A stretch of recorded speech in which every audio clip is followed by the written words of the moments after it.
The tools that a hunter uses to bring down the beasts in Monster Hunter World are vast and varied, but none are more important than the weapons they use. I'm Darcblade, and in this series of the Monster Hunter World weapons, we are going to be taking a look at the various weapons and tools of the game. In this episode, we're going to bring you an overview guide of the hammer. The hammer is one of the oldest weapons in the game. Featured in the first Monster Hunter, it is a crude but very effective weapon when it comes to dealing damage. A blunt weapon, it comes with very basic moves, but has a function that allows a hunter to charge up the weapon, increasing their damage output so long as they remain uninjured. But anyway, let's move on to talk about some of the basics of the hammer. Now remember, for the purpose of this series, I will be quoting PlayStation controls, although if you are using a different system, you can either look down in the description below for translated buttons or convert them yourself. Their first attack, which is done by pressing triangle, is an overhead smash, a fairly straightforward move that can easily lead into combos. Next is Big Bang, which is done by pressing circle.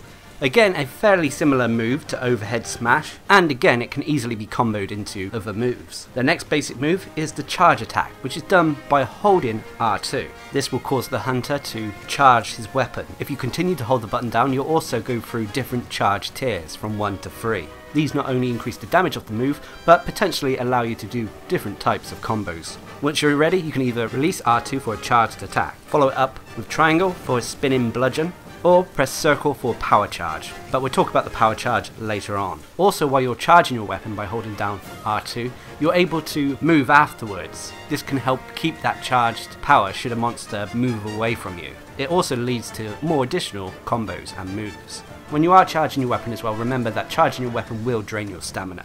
But anyway, let's move away from the basics and talk about the unique functions of the hammer. First is the power charge. Now when you're holding down R2 to charge your weapon, you can press circle afterwards to perform a power charge. Now this move may not look like much, but in fact it's a buff to your hunter's weapon. This will boost your attack power as well as some of your charged attacks. Now this effect will persist throughout combat until you either put the hammer away or you take damage. So it's a buff to always strive for before going into combat. It is also another incentive not to get hit. Next, the hammer is quite adept at stunning monsters. This is because the hammer is a blunt and impact weapon. If you're able to hit a monster's head with a charged upswing or charged brutal upswing, then you can potentially stun the monster, knocking it out for a brief period. The next unique function is the charge slide. Whilst you're holding R2 and moving towards a monster, if you should so happen to be on a slope and start sliding down it, release R2. This will cause the hunter to perform an aerial spin, which can potentially result in you mounting the monster. This is also quite a flashy and high damaging move. You can also follow up this charge slide into other moves by pressing different attack buttons. Now moving away from the unique functions to talk about some of the basic combos for the hammer. Now the hammer is a weapon that can easily combo into long strings. The two most basic combos would be triangle, triangle, triangle, which is an overhead smash followed by a second overhead smash and then an upswing. The other basic combo would be using the circle button, which results in a Big Bang 1, 2, 3, and then a Big Bang finisher. This is done by pressing circle 4 times. Now the charge function can also be used in basic combos. This is done by holding down the charge button, releasing it, then triangle and triangle, and depending on what tier charge you're at, it results in different outcomes. But anyway, moving away from the basic combos to talk about the pros and cons of the hammer. The biggest pro is its sheer raw damage output. Its hits coupled with the fact that you can charge the weapon make it an incredible DPS tool. Also, its power and weapon type can result in you stunning a monster, which comes in very useful.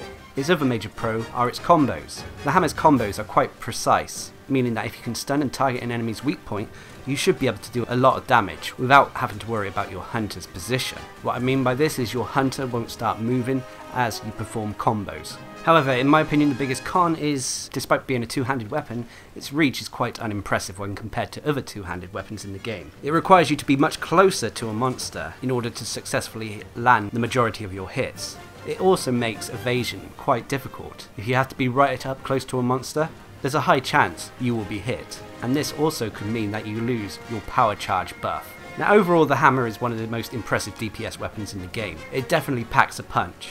Thanks to its charge mechanics as well as its combo potential, it can result in some pretty quick kills. It also has the added bonus of being able to stun monsters, which is incredibly useful, especially when you follow it up with the precise combos that attack a monster's weak point. Also, with its charge mechanic, you're able to remain quite mobile. Despite that though, you need to keep an eye on your stamina when you are using charge attacks. Some of the combos are relatively slow, but so long as you've got good timing, this shouldn't matter whatsoever. Lastly, the mid-air spinning bludgeon attack, the aerial attack, is flashy, but it is context sensitive, so you need to keep an eye on your environment when you're going for this move. But that all being said, if you pick the hammer up, you are picking up one of the highest DPS weapons in the game. Now remember that this first series of videos are overviews taken from the beta of Monster Hunter World. Once the game is fully released, expect much more in-depth videos for the different weapons and tools of the game. So I hope this video has been interesting, and until next time, I've been Darcblade, bringing you an overview guide of the hammer in Monster Hunter World. Hope you enjoyed the video, thanks for watching, subscribe and like for more.